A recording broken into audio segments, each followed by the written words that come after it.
Hey Dawn. Hey. This is Dawn of Vanlife, and she's got... I got a 2005 Toyota Sienna with a cargo carrier on the top, all-wheel drive. Nice! Let's go look inside. Cool. Hey guys, it's Curious Karli, and before I get into this really awesome interview, I want to remind you that you can look down in the description below and see all other links you can support me and reach out to me outside of the comments, and I would really appreciate if you guys hit the subscribe button and the thumbs up, and I'll get right into this interview. So this is my home. This is a critical part of the home, so I have to open this part up too. Am I just going ahead and touring here? You've got a desk. Yes, this is actually my favorite thing. This is my office. This is where I sit. That seat, I'm not gonna pretend, is usually actually more crowded because all of my devices are usually charging on that seat. But right now it's just my dog, Isaac. He doesn't have to be fed. He's awesome. Nice. He just cuddles with me at night.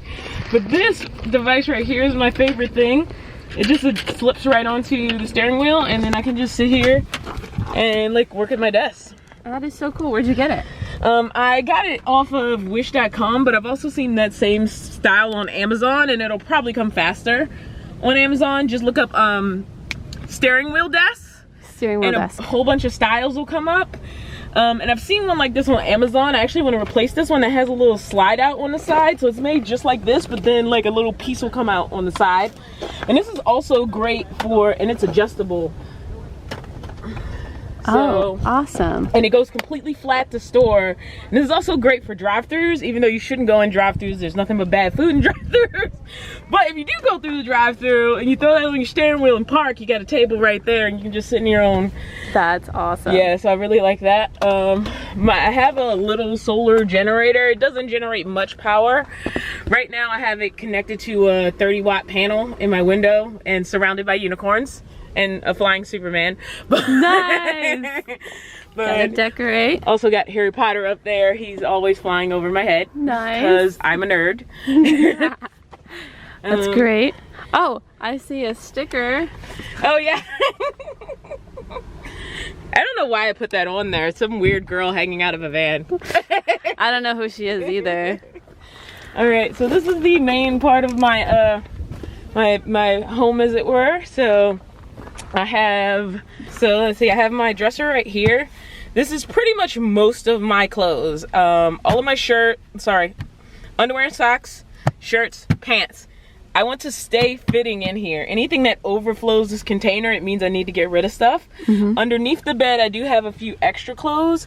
Those are basically my fancy collared shirts for when I need to look business-like, and my hoodies. And that's what I keep in that bin. And I am trying to stay within those two bins.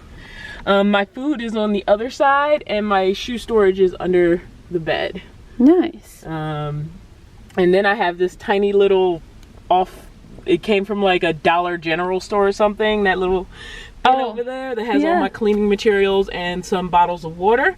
Awesome. And then I have my big backup water, which is for camping. I just recently bought this, just so you know. I wasn't honestly sure how much water I needed for camping. I had never camped in my life before this. I stealth camp in the city, so usually I can get right to a supermarket or get to more water when I need to. But I was gonna be out in the desert for I don't know how long, and so this was on sale at REI, and I went ahead and got it. I think it was $8 or something like that. Awesome. Yeah, that's the container. That's really good. It has a little spigot in it that comes out, but it's so heavy. Usually what I do is I just take the water out of here, put it in the smaller containers that are easy to pour, and then just save this as my backup. Nice. I got some art back here for decoration, of course. Nice. Over my bed. My friend made those. I like them. Yeah, that's cool. My mom is on the other side beside your head. She's passed away now. And then behind my bed, there's a lower shelf that has some stuff that's not important, but basically there's my cooler, my kitchen stuff, and my utensils. Then I have my stove on top of here, and that's my gym bag in the back, so that if I open the door on the other side, I can just grab the gym bag when it's packed. It's kind of not packed right now, hence the towel on top. Yeah. But usually I can just open the door on that side, grab my gym bag, go in the gym, have a shower, come back, and put it right back on top of there. Nice. And because everything slides when you drive, there's bungees literally everywhere holding things down. That's great. That's great. So yeah, not much to it. That's basically my van. Oh, this is my cooling system. It is a Ryobi fan. Because it's made for construction sites. It can run off of regular plugs, but also you can just run it off the regular Ryobi battery. And I also have the radio, and then I have a spare battery that's always charging when I'm driving. So those have worked out great for me. This is also a Bluetooth speaker, so it can play like the regular radio, or you can like hook it up by Bluetooth to your device, and it can act as a Bluetooth speaker, and it keeps the time. Nice. So that's a really good. So that's I wouldn't even think to do power tools. That's awesome. And how do you do the bathroom situation? Or since you're a city dweller, you just go to public restrooms? No, I have a bathroom. It's under the bed, actually. Okay. By the way, my bed is just a camping cot. Yeah, I love that. So this is actually... I try to do number 2 in public restrooms. If I really have to, then I'll use a bag and a bucket. But basically, this is what I go into because I'm female, so I can't aim as well as males. So we're just gonna be straight up. And then I transfer it into this, and this is easy to put in a bag and like walk into a store and dump it down a toilet or whatever you need to do. So this is usually like my solution in the city. I've seen like the big luggable loos, but I like having my floor space. Like I've seen a lot of minivans where like the whole space just gets taken up really quickly, and I like having floor space. Like that's what's important to me. So having something really tiny was important. There's definitely floor space in here. And then you just clean it on the regular. Yes. I mean, my rug needs to be clean, but I have floor space. Nice. Okay, and then your cooking situation. So you've got the stove. Is that the butane, propane? It is just butane. Okay. Which I'm not a huge fan of because I have a hard time finding the butane.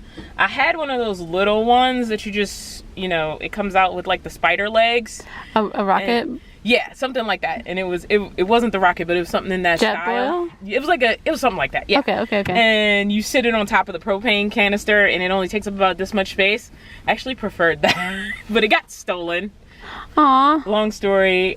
Before this, I lived in a car, and the car got broken into, and somebody stole the that stove. So this was on sale, and I bought it.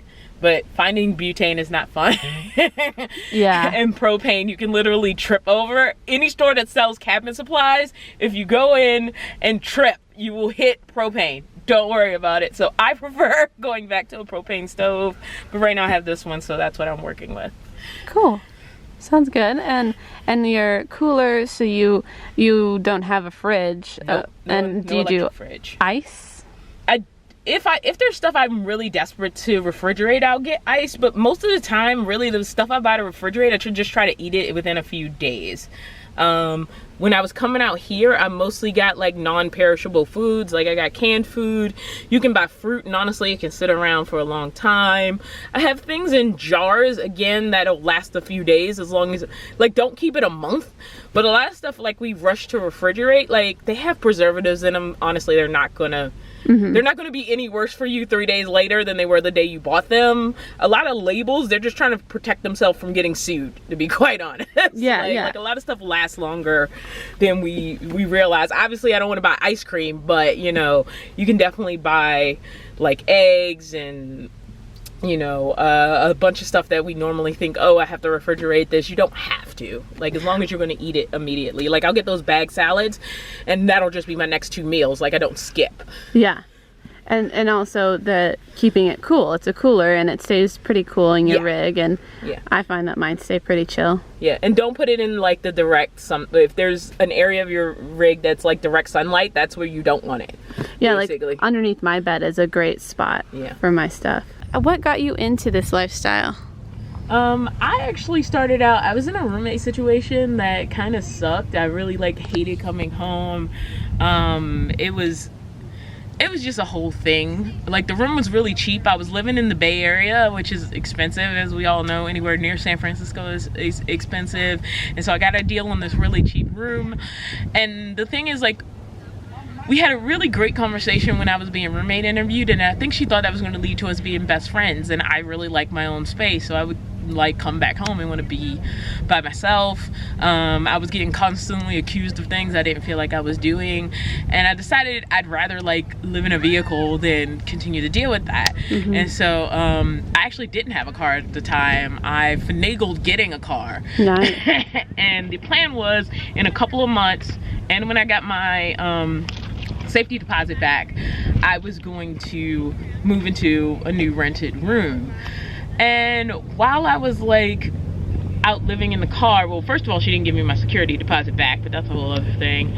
It's like I started trying to figure out how to do it successfully, and so I started watching a bunch of YouTube videos on like living in vehicles and all of that, and I really got into the idea. And I at that point became focused on getting a van. And minivans are about the cheapest entrance you can get into having a van while still having something of quality. And my car was a Toyota, and it had done really, really well. And so I was able to, through much hard work, trade up from the car to the van. I was in a car from on and off. Some friends helped me out on and off from about August to October. In October, I started living in the van, and it's been great ever since. Nice. Yeah. So October 2018, Yep. you've been out here. Yep. And how are you liking the desert dwelling part, because you are a city dweller? Yeah, so I've been stealth camping in the city basically since I started. I've never been camping in my entire life. So it was a lesson in things I had never done before. One of them was being much further away from resources. So how much water did I need? I actually over prepared for that. I usually carry like 5 little gallon jugs of water, and I was pretty sure in the desert, because you know city dwellers stereotype of the desert, I needed way more, so I got a 7-gallon jug on top of that. So I had plenty of water. I've been doing okay. But just yeah, it hasn't been a bad experience. It's just been a learning experience. The biggest one has been finding out the little solar generator I have and the 30-watt panel, not enough power. So that's something I want to work on for the future, but it just let me know sort of where I need to build up next to be completely successful, and also to be able to camp more. Like when it's not a big event and it's not 1,000 people around. I love people sort of sometimes. It would be nice to know that I could successfully go out and camp. How long do you think you want to stay with this? Right now I don't see a reason to stop. If anything, I see myself moving to a bigger vehicle, not stopping the lifestyle. I mean, like, as long as I'm single and like don't really have any obligations to anyone in specific, I don't see a reason to move into a house. Like if I had a kid or a partner, maybe, and even still, it'd be like, can I convince you to come into this lifestyle? Yeah. Like I think that would be my first step, as opposed to like straight up. But I could see like a situation where like, you know, you have a kid and maybe you want them to know what it's like to have a hometown and go to school, or maybe not, because I've seen kids on the road and they seem like super great, and some of the best kids I've met, and really good at like dealing with people of different age groups and just different walks of life. So I could see it as a great lifestyle for a kid. But like, should a child come into my future, like maybe that would be a moment I would reconsider it. But for myself, and also for the career path I want to go down, like this lifestyle fits perfectly. Awesome. And how do you make money on the road? Well, I'm a stage hand and a stage manager by profession. So so I do stage management work and I do theater jobs. So I get those through companies and also connections. And when I don't have those, I do a selection of apps. These apps include Yes. Ready for the list? Yes. I do Uber Eats, I do DoorDash, I do Postmates, I do Amazon Flex, I do Winolo, and I do Blue Crew, and I also am listed on Rover as a pet sitter. And the one thing I like about this lifestyle is it's flexible. Like literally, I can almost decide how much demand I want to put on my wallet. Yes, I have bills that come every month, but things like how much I drive, like I can control that. I can make it more, I can make it less. I can be 5 minutes from a job instead of an hour. Whereas like when you have a home, you have to go back to it. So if the job is an hour from the home, you have to drive that hour to get there, and you have to drive that hour to get back. But if I have a job that's 3 days really far away from, like, you know, Oakland, I can go 3 hours away, be like really near that job for those 3 days, not spend a lot of money in gas, and then come back when it's all over. So I really like the flexibility part of that. That's super awesome. Yeah. Okay, well, thank you so much, Dawn, for talking with me. And where can we find you online? I have a YouTube channel called The Dawn of Vanlife. I'm not going to give you any other social medias because I mostly don't pay attention to those, so I don't have those. But if you look up The Dawn of Vanlife on YouTube, I'm pretty sure I'm the only person who will come up. I love that name, and it'll be in the description below. Okay, have a good day.